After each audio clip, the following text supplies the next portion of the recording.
Hello and welcome to the Fantasy Sanctuary. It is time to talk Fantasy Game Day.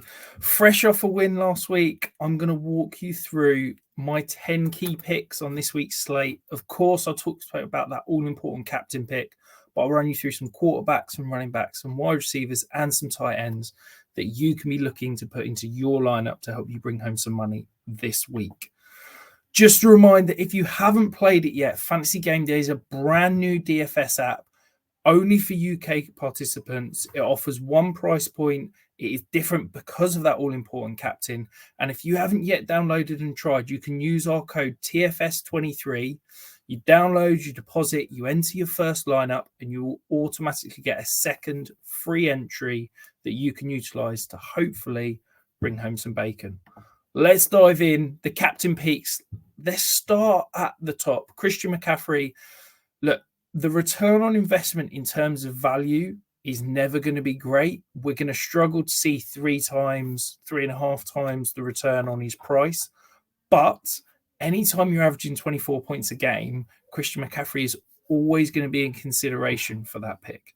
He's got an interesting matchup against Arizona this week where he could eat. And look, if you can afford to spend up at the captain pick, plug in McCaffrey, it's hard not to love it, isn't it? You know, you feel a lot more comfortable about the rest of your lineup if you've got Christian McCaffrey up top. The guy that I'm fascinated by this week, this Washington Rams matchup is incredibly juicy, 49 over under. I'm trying to plug as many guys from this matchup as I can into my lineups. Kyren Williams, I've got him projected for 3.3 times his cost. That's over 22 points. It's not often you can get a captain pick that's going to potentially give you 20 plus points and give you good value. So, yeah, really love Kyren Williams, and he's absolutely someone that I'm building lineups around. Plus, you know, you're saving almost £2,000 down from someone like McCaffrey. So that's money you can spend elsewhere. At the quarterback positions, last week we talked about Jake Browning. He was in my winning lineup. However, I don't think this is a week to be spending down at the quarterback position.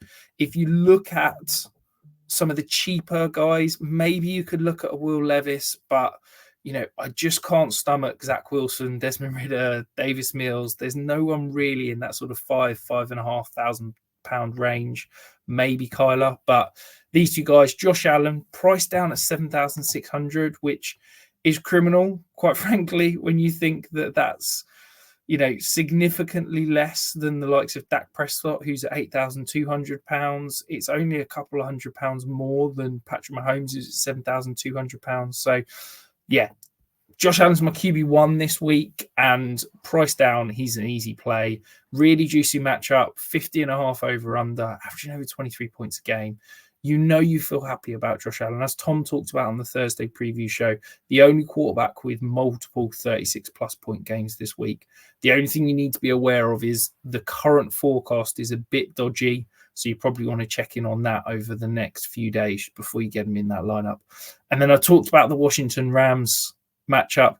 Dak is incredibly expensive, and I can't get on board with him this week at the price. So I'm looking at Sam Howell, £5,800, feels light.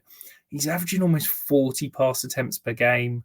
They're going to be in chase behind mode, I think. I think they're going to be in catch-up because I think these Cowboys are going to go out ahead and put up some points. So, yeah, really intrigued. Go Howell. Maybe you can get one stack in there and then some bringbacks from the Rams side of the ball. It's an interesting way to build, and it just feels a little bit expensive to go after the Cowboys quarterback. I like the Cowboys' other receiving weapons, though. At the running back position, I'm going to cheat. I'm going to go three options. And quite frankly, this Kansas City-New England matchup, it's disgusting. It is a low over-under at 37.5, but the value is incredible. Presuming Isaiah Pacheco doesn't play again, you've got CEH, who's at the bottom value for a running back, £2,200, and Jerrick McKinnon at £2,800. If I have to pick, I would prefer CH because I think they've got similar floors, similar ceilings, but CH is £600 cheaper. At that price, if CH puts in 8.8 points, which is what he did last week, that is a 4 times return on that value, which is incredible and will really help you build out the rest of your roster because he's a key enabler that's still got potential points. And then Zeke, he's probably been quite chalky. He's reasonably cheap at 4,200, but As you saw last week, he had 100% opportunity share. He finished as the RB1 and he looked really fresh. I thought he looked good last week. So, yeah, comfortable, maybe attacking this New England Kansas City lineup. And maybe you can get some options in despite the low over-under. Talking of the Kansas City New England lineup, I'm back again. Juju, another bottom-priced player, £2,200.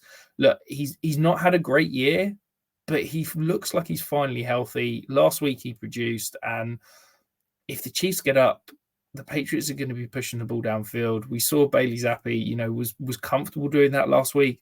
Maybe we can see some points, some garbage time for Juju. And then Rashee Rice, the guy, season high, career high in terms of opportunity share, routes run. He feels like he's finally starting to take full hold that we've been hoping for all year. And maybe that comes with some potential return, priced at £4,000. So he is a lower priced receiver, but he's absolutely got that ceiling. And you know that if the Chiefs are going to get the ball in his hand, he could potentially do something with it afterwards. At the tight end position, my bargain basement enabler, Tucker Kraft. You saw it last week. It sounds ridiculous, but 5.9 points per game in his last 3 weeks with Luke Musgrave out. Doesn't sound great, but when you're getting sort of 3 times return, that's all you're looking for. Decent matchup against Tampa Bay. Their secondary is a little bit banged up. So, yeah, think Tucker Kraft. You're hoping for a touchdown. And if he gets that touchdown, he's already paid off on kind of what you spent on him.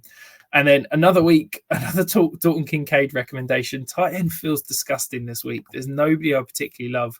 You can go super cheap with like Tucker Kraft, Brevin Jordan, Tyler Conklin. But there's nobody else I really want to spend up for. There's Dalton Kincaid. Maybe you could talk me into Trey McBride, but I just don't think, he's going to be able to return on that price. So Dalton Kincaid's the guy. Priced down, he's cheaper this week, 3,400. Yes, Dawson Knox is back, and we know that he's going to get some share, which potentially it's into Dalton Kincaid's snaps and routes run, but averaging 13.1 points per game over the last 7 weeks. We talked about that high over-under with the Buffalo Bills at 50.5. I think that Dalton Kincaid could easily, get you 3-4 times, but has got a ceiling of 5-6 times his return. It doesn't feel great at tight end, but I'm not sure any pick feels particularly sexy this week. Is there anyone you want to talk about that I've not touched on? How are you building your lineups? I want to hear about it. Let me know in the comments below. Let me know if you think I'm crazy for attacking that Kansas City New England matchup. And of course, don't forget to use that code TFS23, and we'll be back very soon.